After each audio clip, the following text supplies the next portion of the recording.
the artist who has sung beautifully and also acted in the video along with me, Ankita. She will tell you, वो आपसे खुद बयां करेंगी इस बारे में.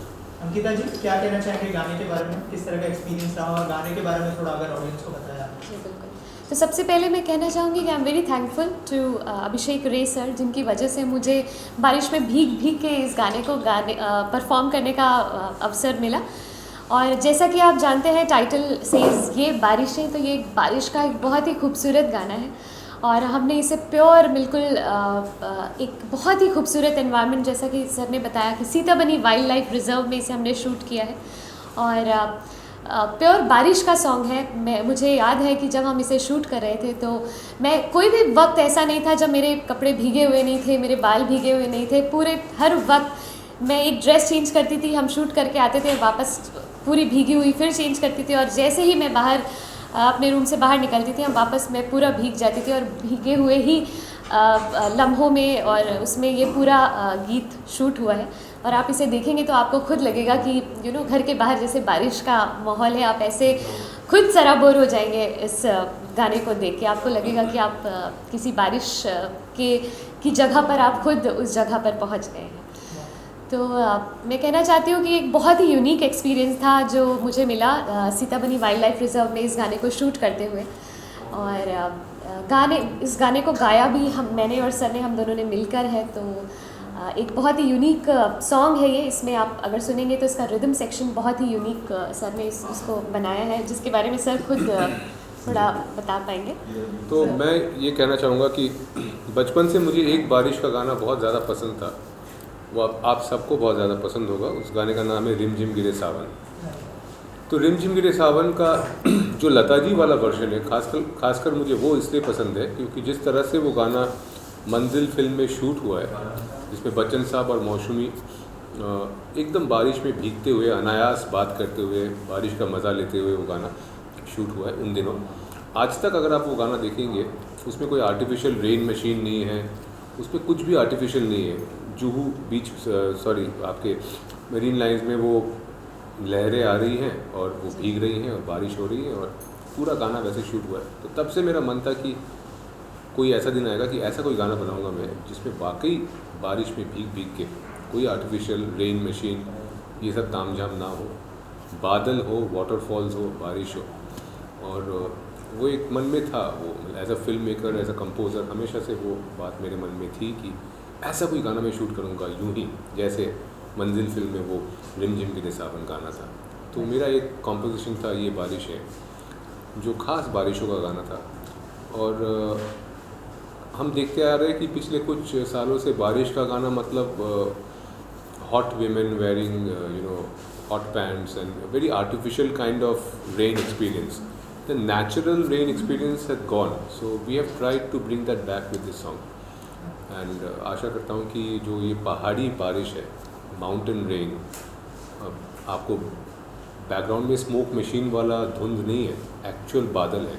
तो white out that is happening in this song is actually clouds passing by. जैसे हिमालयन वाटरफॉल जिसके बीच में बैठ के ये गा रही हैं और वो पीछे वो फ्लोइंग वाटर है. तो कोरोना का माहौल है, वैसे ही लोग घर में बंद हैं. तो मेरा ये मन है कि और ये आशा करता हूँ कि इस तरह की जो ताजगी है इस गाने में वो लोगों तक पहुँचे और लोग कुदरत से जुड़े, बारिश से जुड़े. और अंकिता के साथ काम करने का एक्सपीरियंस कैसा रहा आपका? सबसे ख़ास बात यह है कि अंकिता की जो आवाज़ है, मैंने 4 जनरेशन के सिंगर के साथ काम किया है. I was introduce to the industry by Gulzar sahab. तो आशा भोसले जी के साथ मैंने गाने रिकॉर्ड किए हैं. So from Gulzar Saab, Asha Bhosle to the next generation of Kavita Krishnamurti, Udit Narayan, Hariharan Saab, Alka Yagnik ji, to the next generation of singers which is Shreya. Shreya sang a lot of my songs. Sunidhi, Sonu Nigam, Shan, and the next generation of singers like Pratibha Baghel, Bhumi Trivedi, Ankita. तो ये 4 generation के singers के साथ काम करने का मुझे सौभाग्य रहा है. तो ओरिजिनल वॉइस की कुछ खासियत होती है कि ओरिजिनल वॉइस किसी और आवाज़ की तरह नहीं होती. तो प्लेबैक के लिए मैं ये मानता हूँ कि सबसे ज़रूरी होता है कि कोई भी प्लेबैक वॉइस अगर दूर तक जाए उसमें एक अपनी बात होनी चाहिए, उसकी अपनी एक खासियत होनी चाहिए मैं इसकी तरह गाती हूँ, मैं उसकी तरह गाती हूँ, वो आवाज़ें वर्जन आवाज़ें हैं या कवर वॉइसेस हैं। पर प्लेबैक वॉइस की एक अपनी अंदरूनी क्वालिटी होती है, वो मुझे अंकिता की आवाज़ में शुरू से ही लगता है। और बहुत मीठी आवाज़ है, बहुत अनायास गाती है, पानी की तरह गाती है, इसलिए ये बारिशों में उनकी आवाज़ बहती हुई नज़र आती है। एक और ख़ास बात बोलना यहाँ पे लाजमी है कि इनसे मेरी मुलाकात कैसे हुई। तो मैं हमेशा से ही, क्योंकि गुलजार साहब ने मुझे लॉन्च किया था और उनके साथ मेरे बहुत सारे गाने हैं, तो SD बर्मन, गुलजार, सलील चौधरी, मदन मोहन, राहुल देव बर्मन, ये आइकन्स हैं जिनका मैं बंगाली कंपोज़र हूँ, तो ये ऐसे आइकन्स हैं जिनके मेलोडी सुन सुन के मैं बड़ा हुआ हूँ, पला बड़ा हूँ। तो एक बार दिल्ली में मुझे याद है टाइम्स ऑफ इंडिया ने उन दिनों मेरी फिल्म हासिल आई थी और गुलजार साहब के साथ उदास पानी एक एल्बम रिलीज़ हुआ था। अगला एल्बम कगार पे था, रात चांद और मैं। तो उस दौरान एक शख्स ने टाइम्स ऑफ इंडिया ऑफिस में फ़ोन करके, मेरा जब इंटरव्यू छपा, उनसे मेरा नंबर लेके वो मेरे साथ कनेक्टेड हुए और उन्होंने मुझे फ़ोन किया, कहा कि मुझे आपका काम बहुत अच्छा लगा। तो मेरा नाम है राहुल देव बर्मन। तो मैं बहुत ज़्यादा अचंभित था इस बात को सुन के कि RD बर्मन कैसे मुझे फ़ोन कर रहे हैं। तो हुआ ये कि वो जो राहुल देव बर्मन थे, वो महान संगीतकार RD बर्मन के फर्स्ट कज़िन थे और उनका नाम भी राहुल है, राहुल देव बर्मन है। So is from the Dev Burman family. And उन दिनों से लगातार वो मेरे काम जो हैं वो ट्रैक करते आ रहे हैं। मेरी तमाम फिल्में लाइक पान सिंह तोमर, साहिब बीबी और गैंगस्टर, शागिर्द, हासिल, I am Kalam, welcome back, तो हर एक फिल्म में जो मेरे गाने आते हैं, जो बैकग्राउंड स्कोर्स होते हैं, वो हर एक चीज़ को सुनते हैं, परखते हैं और मुझे फ़ोन करके बोलते हैं, हाँ मुझे आप में मेरा भाई नज़र आता है, आप इस गाने को ऐसे क्यों नहीं किया आपने, आप उसको इसका अंतरे को ऐसे कर सकते थे, बैकग्राउंड स्कोर में आपने ये इंस्ट्रूमेंट क्यों नहीं यूज़ किया। तो कहने का तात्पर्य ये है कि वो बहुत बारीकी से मेरे म्यूज़िक को फॉलो करते हैं और उन्होंने मुझे बोला था कि मेरे पास एक आवाज़ है जो बहुत खूबसूरत आवाज़ है, मेरा आपसे ये रिक्वेस्ट है कि आप उनको एक बार सुनिए। उनका नाम है अंकिता।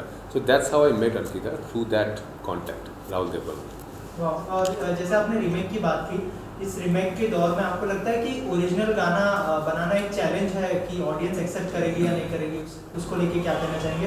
अंकिता जी, आपसे भी सवाल करना चाहूँगा। बताएं। देखिए, मैं बहुत ज़्यादा ओरिजिनलिटी में विश्वास रखती हूँ। मुझे रीमेक का ज़माना कभी से पसंद नहीं रहा। और जैसा कि सर ने बोला कि मैं पुराने गीतों में इंटरेस्ट रखती हूँ, अनायास गाती हूँ और इसीलिए मुझे कभी भी मेरा रुझान रीमेक गानों की तरफ कभी रहा ही नहीं। वैसे मैं बहुत सारे प्रोग्राम्स करती हूँ, लता जी को, आशा जी को गाती हूँ, लेकिन वो दौर ही अलग था जब पंचम दा, सलिल दा, SD बर्मन जी के जो गीत आते थे, वो दौर अलग था। और अगर मैं उनके गानों का कवर करती हूँ या उनके गानों को गाती हूँ तो मैं अपने आप को बहुत मैं आई फील वेरी प्रिविलेज्ड कि मैं उन गीतों को उस तरह से कोशिश कर सकती हूँ गाने की। But I have never believed in remaking the song, जो आजकल रिप्राइज वर्जन्स और बोलते हैं कि हम उसको कवर करके उसको शूट करेंगे, उसको ऐसे बनाएंगे। मुझे नहीं याद है कि मैंने कभी ऐसा किया हो और मैं बहुत अपने आप को लकी समझती हूँ। I am very privileged, very lucky that I got to meet Abhishek sir, जिनके कारण मुझे ओरिजिनल गाने गाने का मौका मिला। और मैं कहना चाहूँगी कि ये बारिशें मेरा इनके साथ this is the fourth song that we have done together. और मेरे चारों गीत इतने खूबसूरत है कि मुझे हमेशा जो एक मेरे अंदर एक लालसा थी या एक जो अंदर एक मेरी जो इच्छा थी कि मैं उस दौर में क्यों नहीं हुई, जैसे जिस दौर में सलिल दा, लता जी को गीत देते थे, तो मुझे जो वो एक मेरे अंदर इच्छा थी कि मैं ऐसे गीत गाऊं जो बहुत ही मेलोडियस हों, अच्छे हों, अनायास हों, और जिनमें ये जो रिप्राइज और रीमेक करके जो आवाज़ बदल के लोग गा रहे हैं आजकल, वो मुझे ना करना पड़े। मैं अपनी जो भी मेरी आवाज़ है मैं उसको उसी तरह से उसको तो जो भी आपकी आवाज़ है उसमें आप ये बारिशें की 4 लाइनें सुना दीजिए। ये बारिशें हुई संदली, खुशबू जो तेरी खुली, ये ख्वाहिशें उड़ने लगी, तेरी लगन जो लगी, तेरी लगन जो लगी। अभिषेक जी, आप क्या कहना चाहेंगे जो मैंने अंकिता जी से पूछा? आप क्या सोचते हैं इस बारे में? देखिए, मेरा इस बारे में जजमेंटल होना शायद ठीक ना हो, पर मुझे ये लगता है कि हर एक इंसान, हर एक आर्टिस्ट किसी चीज़ के लिए बना है। हर एक आर्टिस्ट की अपनी एक वजूद है और वो यहाँ पे क्यों है वो जहन में रखना ज़रूरी है। तो मैं तो शुरू से ही I have been a singer composer who always done original work in films. My first album was Udaas Paani with गुलजार साहब, फॉलोड बाय रात चांद और मैं, फॉलोड बाय कब आते हो, and all the film that I have done are in diverse genres, from pure deep dark romance like Sahib Biwi Aur gangster, और एकदम ही बीहड़ की फिल्में जैसे पान Singh Tomar, gloss gangster comedy like welcome back. तो मेरा तो रुझान शुरू से ही, मैं बना ही हूँ ओरिजिनल म्यूज़िक के लिए। मुझे तो समझ में ही नहीं आता कवर का जो कॉन्सेप्ट है। हालांकि आज के जो आर्टिस्ट हैं मुझे लगता है उनको जल्दी जल्दी कुछ व्यूज़ मिल जाए, कुछ लोग उनको देख ले, तो इसलिए किसी एक नामचीन गाने का एक कवर करने के कुछ फ़ायदे होते हैं कि एक शॉर्ट टर्म गेन होता है, लेकिन लॉन्ग टर्म में मुझे लगता है किसी भी आवाज़ हो या कंपोज़र हो या कोई भी आर्टिस्ट हो, उसको अगर अपनी जगह बनाना है तो eventually why would the world remember an artist for the work that he has done himself, चाहे वो अच्छा हो, बुरा हो, कुछ भी हो, पर वो अपना तो हो, बच्चा अपना तो हो, पराया तो ना हो। तो कवर्स के कुछ शॉर्ट टर्म गेन्स होते हैं, पर उस दिशा पे मैं कभी चला नहीं हूँ, तो इससे ज़्यादा इस बारे में बोलना शायद उचित नहीं है मेरे लिए।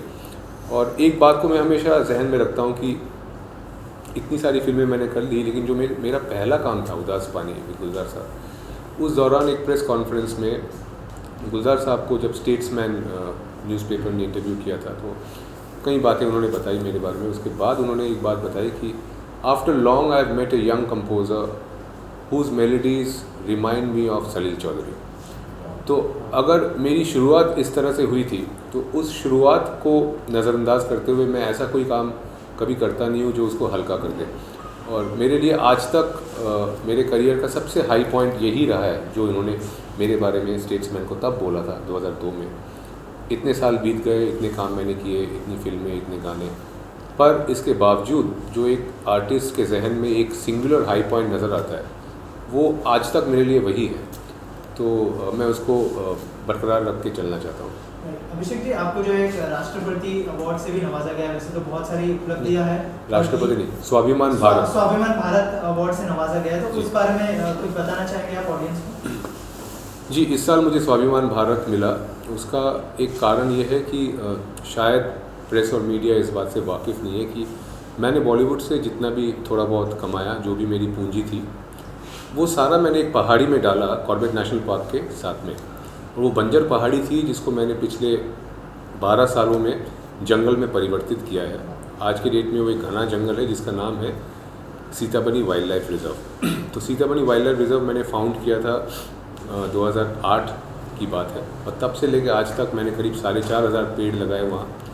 मैंने वाटर बॉडीज़ बनाए, मैंने जानवरों और पंछियों के लिए अलग अलग किस्म के फलदार पेड़ लगाए। गर्मी के मौसम में जंगली जानवर प्यासे ना रहे इसलिए उनके लिए बड़े बड़े तालाब बनाए जिसमें हमेशा पानी रहता है। तो ये एक मेरा निजी एक आत्मतृप्ति के लिए मैंने किया। और मैं 14 साल की उम्र से गवर्नमेंट ऑफ इंडिया के लिए बाघ गणना में हर साल मेरी नियुक्ति होती है। I am a government bona fide tiger and leopard tracker. तो हमेशा से मैं बाघ गणना में, जो आपके पास संख्या आती है कि इतने बाघ हमारे देश में है, इतने टाइगर्स हैं, वो हमारे ऐसे लोग जाके फील्ड में उनको गिनते हैं, तभी वो संख्या आपके सामने आती है। और ये शुरू से ही रहा है मेरे अंदर, और Sitabani wild life reserve is an extension of that, जिसके कारण इस साल मुझे स्वाभिमान भारत मिला। और कई इंटरनेशनल पब्लिकेशंस जैसे कि डिस्कवरी चैनल, TLC, इन सब ने मुझे कवर किया for Sitabani wild life reserve. और 2013 में एक वाइल्ड टाइग्रेस, कम्प्लीटली वाइल्ड एक बाघिन ने आके मेरी ज़मीन में अपने बच्चे दे दिए, और वो बच्चे वहाँ पले बड़े। उसके बाद जो है Sitabani wild life reserve became world famous. तो मैंने तो सिर्फ बनाया, लेकिन जो ट्रस्ट एक टाइग्रेस ने मेरे ऊपर दिखाया वहाँ आके बच्चे देके, उसने उस जगह को दुनिया में प्रख्यात कर दिया। She is responsible for making it famous across the world. मैंने तो सिर्फ प्रयास किया था, पर नेचर ने उसको एक्सेप्ट किया in form of the tigress. Sir, lastly आप दोनों से जानना चाहूँगा, अगला कोलैबोरेशन क्या होने वाला है आप दोनों का? अगर कुछ अपकमिंग प्रोजेक्ट्स के बारे में बताया जाए। इसके तुरंत बाद कुछ गाने मेरे लाइंड अप है with artist like Pratibha Baghel, Shreya Ghoshal, there is Shaan, जैसे song with Sonu Nigam, there couple of songs lined up, और अंकिता जी के साथ भी कुछ गाने मेरे प्लान्ड हैं।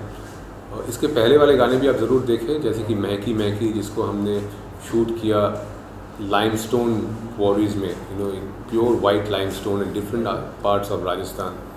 Then there are beautiful songs like Badli, जो अलग अलग फोर्ट्स में शूट हुए हैं।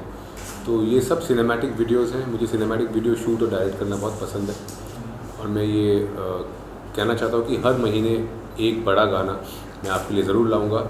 माहौल बदल रहा है, मौसम बदल रहा है, आने वाले टाइम में शायद फिल्मों में भारतवासियों को इतने ज़्यादा गाने ना मिले, क्योंकि जो नई फिल्में बन रही हैं जिनके लिए मैं कंपोज भी कर रहा हूँ, उसमें बैकग्राउंड स्कोर ज़्यादा है, गाने कम हैं। क्योंकि मुझे लगता है आने वाले दौर में गानों की जो इच्छा है, लोगों को गाने सुनने की जो एपेटाइट है, वो शायद फिल्मों से पूरी ना हो। वो एपेटाइट जो है वो नॉन फिल्म सॉन्ग से, अच्छे ओरिजिनल नॉन फिल्म सॉन्ग से पूरे होंगे। और ये बदलाव तो अमेरिका जैसे देशों में बहुत पहले हो ही चुका है, भारत में ये आज हो रहा है। It's good to understand this transformation. ये जो नया मौसम है, इसके साथ अपने आप को ढलना और इसके अनुसार काम करना। फिल्मों में बैकग्राउंड स्कोर, फिल्मों में OST, नॉन फिल्म में अच्छे गाने, मुझे लगता है that is the way forward. Ankita ji आपको बताइए। जी, मैं भी बिल्कुल सहमत हूँ सर की बात से, क्योंकि ओरिजिनल आर्टिस्ट लाइक अस, जो हम लोग कवर्स नहीं कर सकते, रिप्राइज वर्जन्स नहीं गा सकते, तो हम हमेशा एक इंतज़ार में रहते हैं कि एक अच्छा ओरिजिनल कंपोज़र हमें एक अच्छा ओरिजिनल गाना दे, जिसमें हम अपनी आवाज़ में, जो हमारी अपनी आवाज़ है, उसमें हम कुछ अच्छा गा सकें, कुछ अच्छा प्रयास कर सकें। तो मैं हमेशा से मेरी इच्छा है कि मैं फ़िल्मों में गाऊँ, लेकिन आफ्टर मीटिंग अभिषेक सर, मुझे ऐसा लगा कि अच्छे गाने हमें नॉन फिल्म से भी मिल सकते हैं, नॉन फिल्म सिंगल्स भी हमें बहुत अच्छे अच्छे गाने मिल सकते हैं। वहाँ पे हम अपना हुनर दिखा सकते हैं, अपना टैलेंट दिखा सकते हैं, we can sing our heart out. So I am very happy that वो दौर चल रहा है इस समय, जब हमें अच्छे सिंगल्स गाने के लिए, और अच्छे कंपोजर्स हैं जो बहुत अच्छे सिंगल्स बनाते हैं, so that artist like us can get a flavour of singing the playback, doing a playback song and singing in a studio and then singing a nice good song.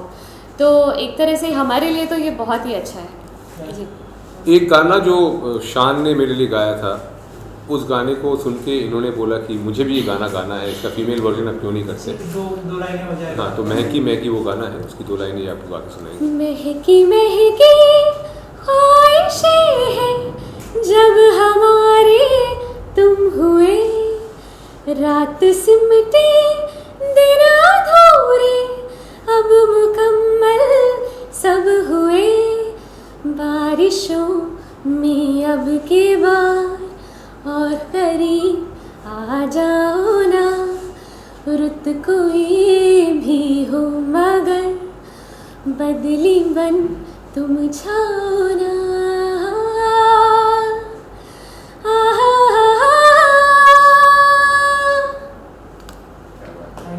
Lastly आप लोगों से जानना चाहूँगा कि reality shows के singer के बारे में क्या सोचते हैं आप लोग, जो मतलब इतनी सारी पॉपुलैरिटी उनको एक रियलिटी शो से मिल जाती है, उसके बाद क्या सोचते हैं कि मतलब एक तरह से गायब हो जाते हैं? जैसे बहुत सारे विनर्स हुए लेकिन उनको मतलब कोई याद नहीं रखता, इसलिए काम भी नहीं मिल पाते, तो उस बारे में क्या सोचते हैं आप लोग? जैसे अभी पवनदीप जीते हैं इंडियन आइडल टूर। जी, मैं सबसे पहले तो मेरी हार्दिक शुभकामनाएं। Is a very very good singer, very talented singer.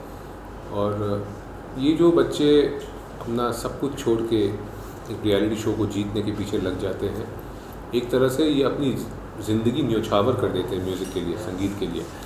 तो it's a very good platform for people to reach the national audience immediately.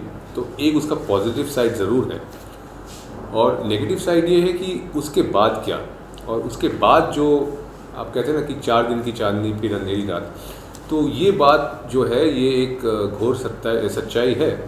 तो इसको मिटिगेट करने के लिए मुझे लगता है कि एक आर्टिस्ट को पूरी तरह से सिर्फ रियलिटी शो पे ही निर्भर नहीं रहना चाहिए, और भी अपने जो तरीके हैं म्यूज़िक से कमाने का, और म्यूज़िक से अपने आप को the biggest challenge is to earn out of music and make a living out of music, and that is something they should keep in mind. और कहीं रियलिटी शोज़ में जाने के कारण आपका बचपना जो है, आपका जो बचपन है, बचपन के खूबसूरत दिन है, वो ना खो जाए, इस पे भी थोड़ा ध्यान रखना ज़रूरी है। बाकी ये एक बदलाव है जिसमें एक नया दौर है, जिसमें लोगों को इसके अलावा कोई चारा नहीं है। छोटे शहरों से आप हैं, आप गाते हैं अच्छा, लेकिन आपके पास और कोई ज़रिया नहीं है, तो ये एकमात्र ज़रिया बन के रह गया है to reach out immediately. So ये we have to use it judiciously, it has a plus and a minus both. क्या आप कहेंगे?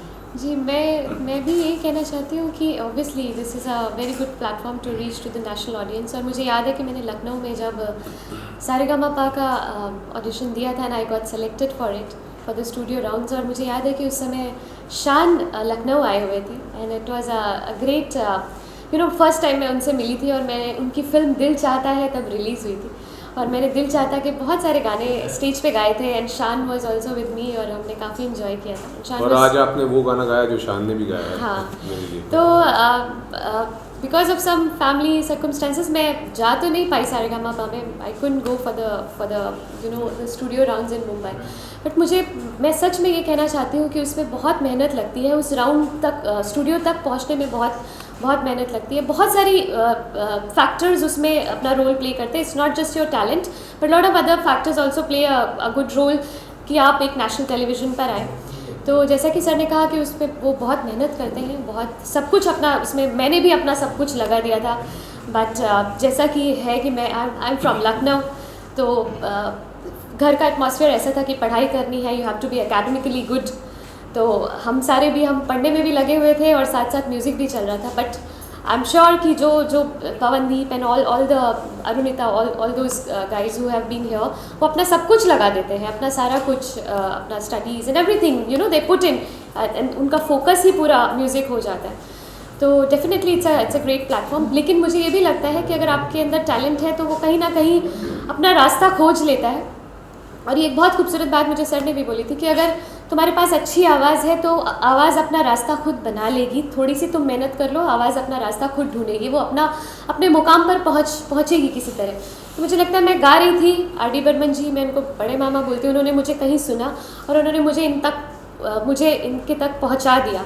तो मेरी आवाज़ इन तक पहुँच गई और आज I am privilege to sing these 4 songs with him, with an original composer in Mumbai. तो मैं अपने को बहुत ही खुशनसीब लकी समझती हूँ कि मेरी आवाज़ यहाँ तक पहुँची। अगर उस समय मेरी आवाज़ तैयार नहीं होती तो शायद मुझे ये गाने नहीं मिलते। तो ऑब्वियसली मेहनत पे बहुत कुछ डिपेंड करता है और मुझे लगता है एक अच्छी आवाज़ अगर आप कोशिश करते रहिए तो कहीं ना कहीं से वो रास्ता ढूंढ के एक सही इंसान तक या एक सही जगह पर पहुँच ही जाती है। Thank you so much and all the best.